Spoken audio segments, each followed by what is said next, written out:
మొదలైన ఉద్యమం రాకేష్ స్పీచ్ ఇందాక రేవంత్ ఇంకింత పొట్టిగా ఉంటాడు. పొట్టోడికి వ్యతిరేకంగా చేపడుతున్న ఇందూరు గడ్డ మీద మొదలైన ఉద్యమం ఇది. గత కొద్ది రోజులుగా రాష్ట్ర ఏబీవీపీ అఖిల భారత విద్యార్థి పరిషత్ చేపడుతున్న ఉద్యమం ఇది. ఇది మామూలు ఉద్యమం కాదు. ఇది కేవలం విద్యార్థులకు వాళ్ళ తల్లిదండ్రులకు సంబంధించిన విషయం కాదు. ఇది యావత్ తెలంగాణ సమాజం ఆలోచించాల్సిన విషయం. ఇది ప్రస్తుత తరం కాదు, రానున్న తరం యొక్క భవిష్యత్తు మీద ప్రభావం చూపించే ఫీ రీయింబర్స్మెంట్ విషయం. ఇది సమాజాన్ని అభివృద్ధి వైపు, దేశాన్ని ఉన్నతమైన జీడీపీ వైపు నడిపే ఉద్యమం ఇది. ఫీ రీయింబర్స్మెంట్ అంశము సమాజంలో చాలా లోతైన అంశం.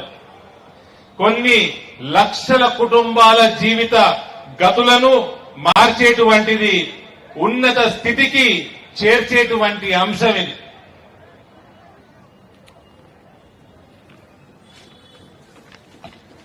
చరిత్రలోకి వెళ్తే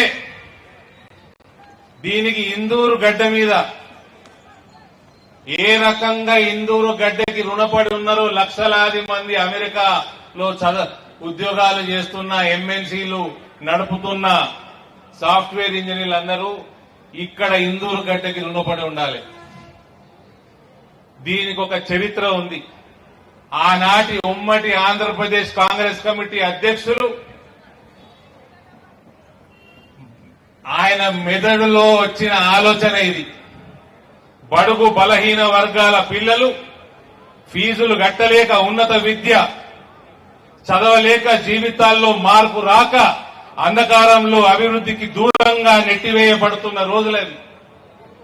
వీళ్లకి ఏ రకంగా అయినా ప్రభుత్వం సహాయం చేయాలి.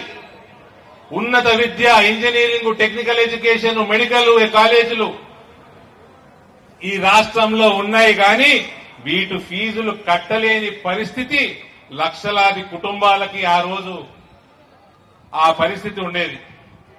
2004 ఎన్నికల్లో ప్రభుత్వం వచ్చిన తర్వాత సహాయం అందించాల్సిందే అన్న ఒక దృఢ సంకల్పంతో ఆనాటి పిసిసి అధ్యక్షులు డి శ్రీనివాస్ గారు ఆనాటి కాంగ్రెస్ మేనిఫెస్టోలో చేకూర్చిన విషయం ఇది.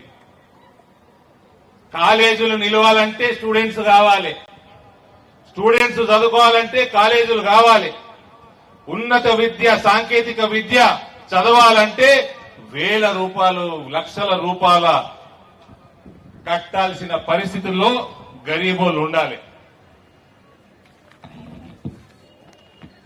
కట్టలేక ఆనాడు కేవలం బీఏలు, బీకాములు చేసి సరైన ఉద్యోగాలు దొరక్క ఇబ్బందులు పడుతున్న రోజులవి.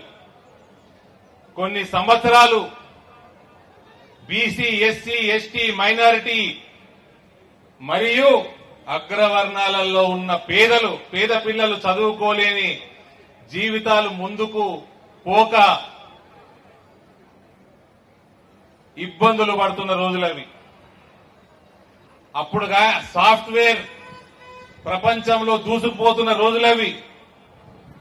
ఫీ రీఎంబర్స్మెంట్ ప్రోగ్రాము 2004 తర్వాత ఇంప్లిమెంట్ అయినాక ఇంజనీరింగ్ డిగ్రీలు ఇవాళ చేసి వేలాది మంది, లక్షలాది మంది తెలుగు యువత ఇవాళ ప్రపంచంలోనే అతిపెద్ద సంస్థలకి మేనేజ్మెంట్ గా దిక్సూచిగా ఉన్నారంటే ఫీ రీయింబర్స్మెంట్ కారణం. ఇది కేవలం BC, SC, ST, minority or అగ్రవర్ణాలలో ఉన్న వెనుకబడ్డ తరగతులకే కాదు, రాష్ట్ర ఆర్థిక వ్యవస్థని మార్చిన స్కీమ్ ఇది. దేశ జీడీపీని పరుగులెత్తించిన స్కీమ్ ఇది.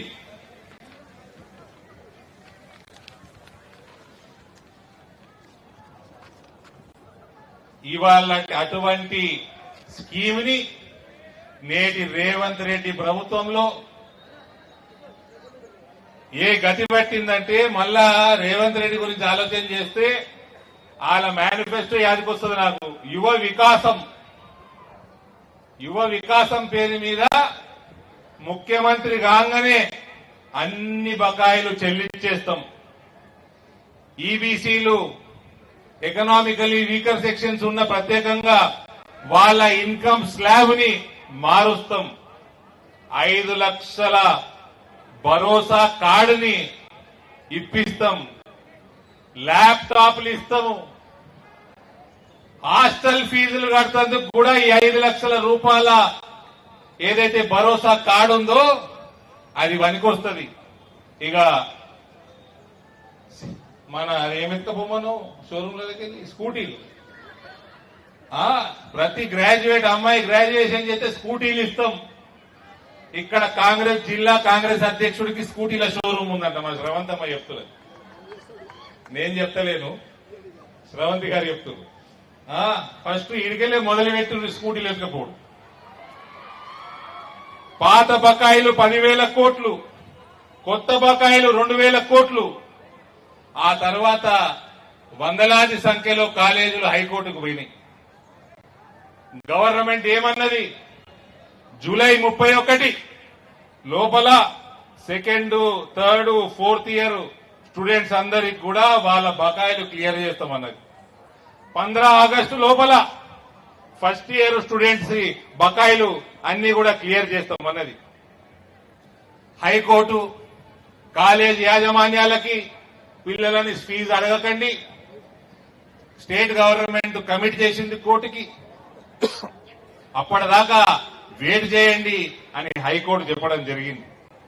ఇవాళ ఈయన నెలకి 200 కోట్లు కడతా అంటాడు ముఖ్యమంత్రి.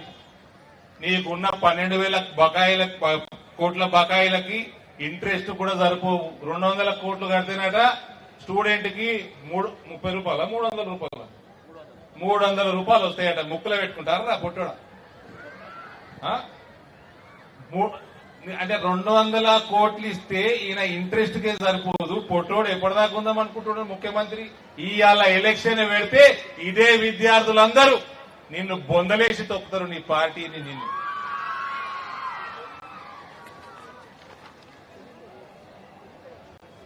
ప్రభుత్వంలోకి వచ్చి దాదాపు 3 సంవత్సరాలు కావస్తున్నది.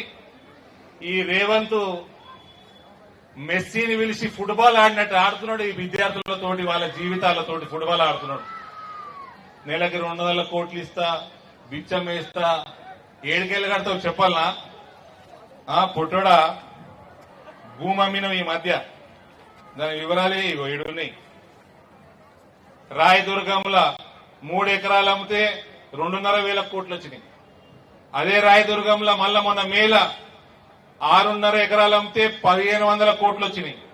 రాయదుర్గంలో మళ్ళా మేల 5 ఎకరాల 10 గుంటలు అమ్మితే 204 కోట్లు వచ్చినాయి. 1,040 కోట్లు వచ్చినాయి. ఎకరం 204 కోట్లకి.